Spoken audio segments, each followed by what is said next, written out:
A todos ustedes. Efectivamente hemos tenido una larga jornada, hemos trabajado en un informe que diagnostique, que primero haga una radiografía de la situación del sistema de rehabilitación social para posteriormente pasar a las conclusiones, pero sobre todo a las recomendaciones para mitigar lo que está sucediendo en estos espacios que efectivamente no son centros de rehabilitación, sino centros de formación criminal. Y qué bien que usted mismo lo diga, es decir, un diagnóstico, pero para luego sacar las conclusiones y recomendaciones, porque de diagnósticos la ciudadanía está cansada. Su comisión acaba de sacar ya este informe, no es vinculante, pero habla de la investigación sobre la actuación también de los funcionarios públicos de las distintas instituciones del Estado para resolver la crisis carcelaria. Y quiero empezar hablando por el sistema de inteligencia del Estado, que lo mencionan, de la inteligencia penitenciaria, que es la que debería servir para prevenir los desmanes, hechos violentos, matanzas al interior de las cárceles, cosa que no pasa. Es reacción sin anticipación. ¿Qué es lo que observaron ahí? Sí, efectivamente no hay un proceso de inteligencia y contrainteligencia que permita detectar la articulación al interior de las cárceles de bandas delictivas, y como no hay ese diagnóstico no se puede prevenir, no se las puede desarticularizar. Lo que hemos determinado es que hay un abandono absoluto por parte del Estado en los últimos años, y esto ha sido un deterioro constante a lo largo del tiempo. Los primeros informes del Mecanismo Nacional de Prevención contra la Tortura en el año 2013 ya hacen serias observaciones sobre la inadecuada condición en las que están los PPLs, las personas privadas de la libertad, y eso es lo que va generando un deterioro, y posteriormente se genera ya una pérdida de control de estos espacios. En el 2015, por versiones de los propios agentes penitenciarios, ya manifiestan que las cárceles y estos espacios no eran administrados por los agentes penitenciarios, ya que no estaban ni en la capacidad numérica, ni en las condiciones físicas, ni tenían las herramientas para garantizar el control de estos espacios. Es decir, esto viene de muchos años atrás y se agrava en el gobierno de Lenín Moreno, en donde se desmantela la institución del sistema de rehabilitación social, se profundiza la crisis, y el gobierno actual hereda un grave problema, y que a pesar de que está 5 meses no ha podido implementar algunas acciones inmediatas para mitigar este problema. Le voy a preguntar sobre esas acciones inmediatas porque es importante, pero entonces en el informe destacan cómo a través de los años el Estado ha venido perdiendo de manera progresiva el control y la soberanía, dicen, dentro de las cárceles, que durante el periodo que ustedes analizaron no solo existió, o más bien, no existió un solo plan de acción integral para dotar a los centros de privación de libertad de seguridad. Las consecuencias son que hoy, las autoridades tienen miedo de entrar, de ingresar a las celdas. No hay cámaras de seguridad suficientes que estén funcionando además. Los inhibidores de señal tampoco están operativos todos, que hay un par de chalecos, dicen ustedes, antibalas ahí para una que otra autoridad, pero no se ha resuelto esto. ¿Solo por falta de presupuesto o es eso justamente, es allí lo que ha intentado o ha logrado la criminalidad y las bandas operando para que eso no pase? Sí, efectivamente este descuido ha generado que las bandas se puedan fortalecer, pero tampoco compartimos que se pueda manifestar que la presencia de estas bandas son las que han generado esta crisis. Eso es minimizar el problema, tener una visión reducida de la real magnitud y del descuido que el gobierno ha dado a este espacio. En las comparecencias, los ministros de las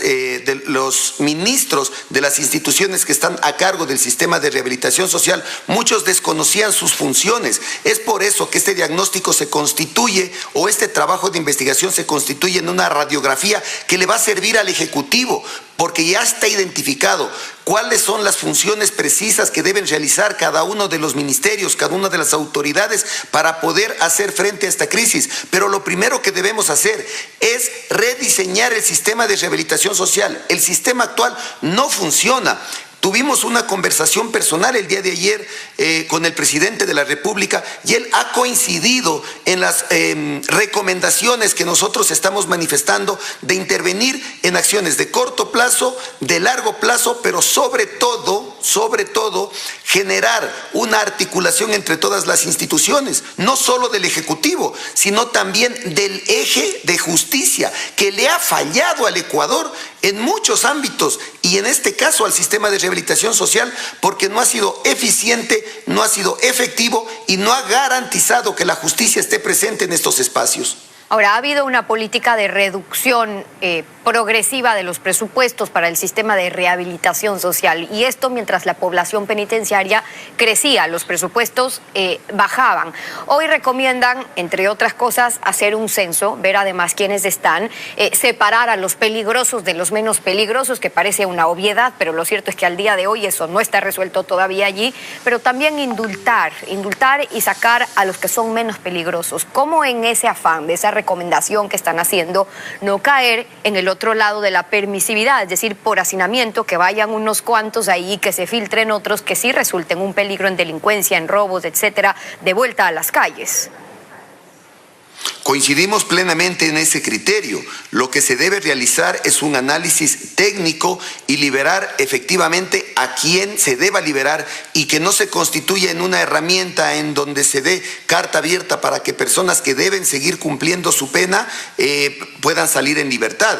Es por eso que nosotros hemos manifestado este censo, para que efectivamente se cuente con las herramientas y se puedan tomar estas decisiones que se pueden tomar conjuntamente con comisiones especializadas de la Asamblea Nacional y con instituciones del Ejecutivo. Nosotros como Asamblea hemos extendido nuestra mano al presidente de la República para trabajar de manera conjunta en este tema, porque el tema de seguridad va más allá de las diferencias políticas que nosotros tenemos con el presidente de la República.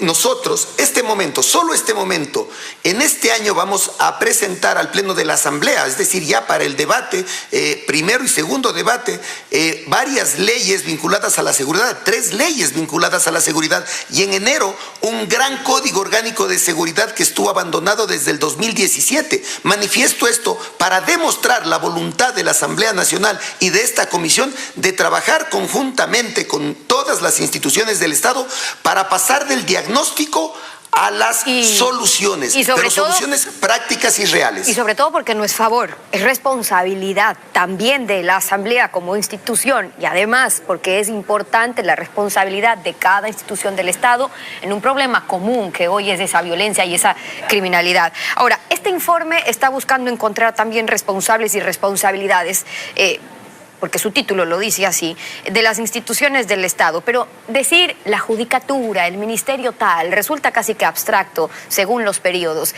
Las funciones que han asumido determinadas autoridades, ¿han encontrado responsabilidades en qué? ¿De quiénes? Como para que sugieran, por ejemplo, ahora que los asambleístas, que es una de las recomendaciones que hacen, evalúen la pertinencia de un inicio de juicio político a las autoridades.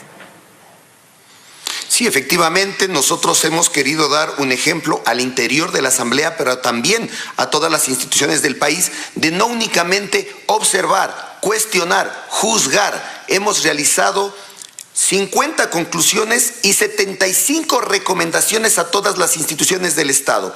Pero efectivamente, en este proceso de investigación se ha determinado mayor responsabilidad de algunas instituciones, como por ejemplo el SNAI, que es la institución que administra el sistema carcelario, la Secretaría de Derechos Humanos y también el Consejo de la Judicatura, que es la institución responsable de garantizar la eficiencia, la eficacia del sistema judicial.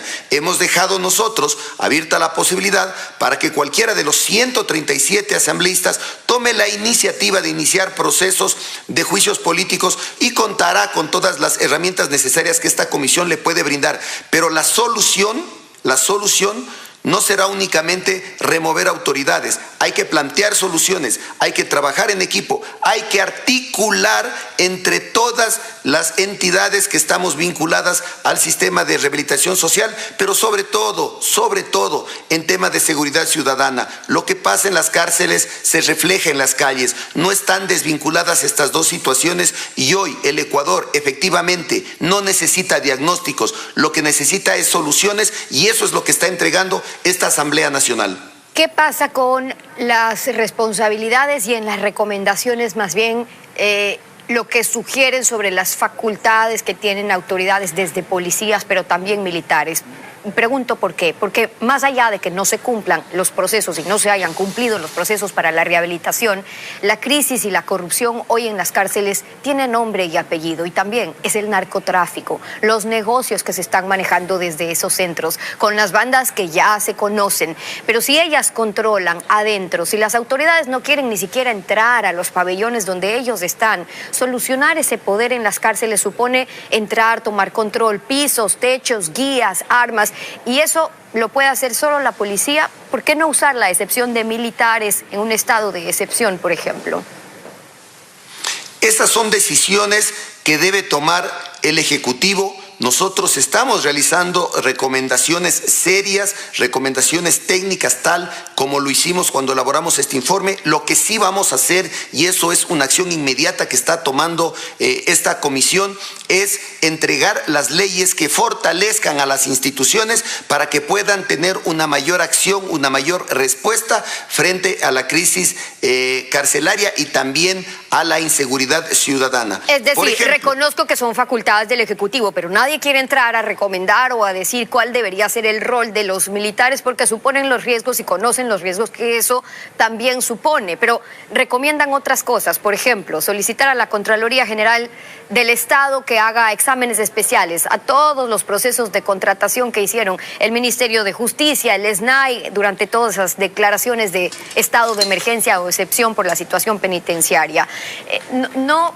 Procesos de control, o más bien procesos de control a la contratación del servicio. Hablan de alimentación, de capacitación, de dotación para los agentes de seguridad y vigilancia penitenciaria, también toda la adquisición de mantenimientos, de equipos tecnológicos, las cámaras, los escáneres. Y cito todo esto porque lo ponen en el informe, sobre todo lo que en realidad habría que investigar para la seguridad de los centros de rehabilitación social. La corrupción empieza casa adentro, cuando ya supimos y vimos a las propias autoridades carcelarias siendo parte de este sistema de corrupción.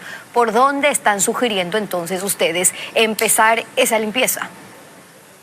El rediseño absoluto del sistema de rehabilitación social, y es lo que le manifestamos ayer al señor presidente de la República, y coincidió, acogió este pedido. La estructura actual no permite garantizar procesos de rehabilitación, no permite transparencia en la ejecución de estos procesos de rehabilitación, y por lo tanto hay que rediseñar todo el sistema, hay que cambiar la estructura, hay que cambiar el organigrama, pero sobre todo hay que cambiar el modelo de gestión, porque caso contrario va a seguir sucediendo lo que usted ha detallado, Stephanie, porque si las cosas están mal y no tomamos acciones drásticas para cambiarlas, las soluciones no llegan. ¿Qué otras acciones sugirieron? ¿Qué otras acciones concretas sugirieron? No a largo plazo, en un mediano, en un corto plazo, urgentes. Por ejemplo, coordinar con el eje ejecutivo para procesar elementos que pueden ayudar al tema del hacinamiento. Eso no necesita de presupuestos, eso lo que se necesita es voluntad política, y aproximadamente se podría evaluar la salida en libertad de 7,000 privados de la libertad que no son peligrosos para la sociedad, que han cumplido parte importante de su sentencia, que sus delitos han sido menores y que hoy están privados de la libertad. Ese es uno de los elementos. Pero eso soluciona un problema de hacinamiento, pero no el control que están teniendo los cárteles y los grandes narcotraficantes dentro de la cárcel. Este informe son 500 páginas, gran parte hablan sobre el proceso de rehabilitación, cómo solucionar el tema de hacinamiento, pero ¿y las bandas?